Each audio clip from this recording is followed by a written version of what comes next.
தற்போது அண்மை செய்தி. நாளைய தினம் 10 மாவட்டங்களில் கனமழைக்கு வாய்ப்பு இருப்பதாக வானிலை மையம் தெரிவித்திருக்கிறது. எந்தெந்த மாவட்டங்கள் திரையில் பார்க்கலாம். நாளைய தினம் 10 மாவட்டங்களில் கனமழைக்கு வாய்ப்பு இருப்பதாக சென்னை வானிலை ஆய்வு மையம் அறிவிப்பு வெளியிட்டிருக்கிறது.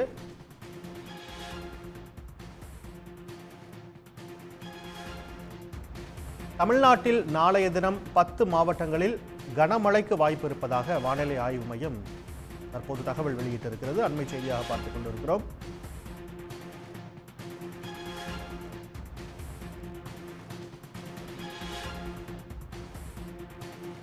கன்னியாகுமரி, நெல்லை, தென்காசி, தூத்துக்குடி, விருதுநகர் மாவட்டங்களில் நாளை கனமழைக்கு வாய்ப்பு இருப்பதாக தெரிகிறது.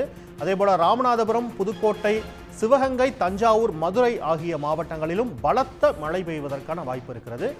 நாளை மறுநாள் 6 மாவட்டங்களில் கனமழைக்கு வாய்ப்பு. நாளை தினம் 10 மாவட்டங்களில் கனமழைக்கு வாய்ப்பு இருப்பதாக தகவல் வெளியாக இருக்கக்கூடிய நிலையில் நாளை மறுநாள் 6 மாவட்டங்களில் மழைக்கு வாய்ப்பு இருப்பதாக வானிலை மையம் தகவல் வெளியிட்டிருக்கிறது. உடனுக்குடன் செய்திகளை தெரிந்து கொள்ள சன் நியூஸ் பெல் ஐகானை கிளிக் பண்ணுங்க.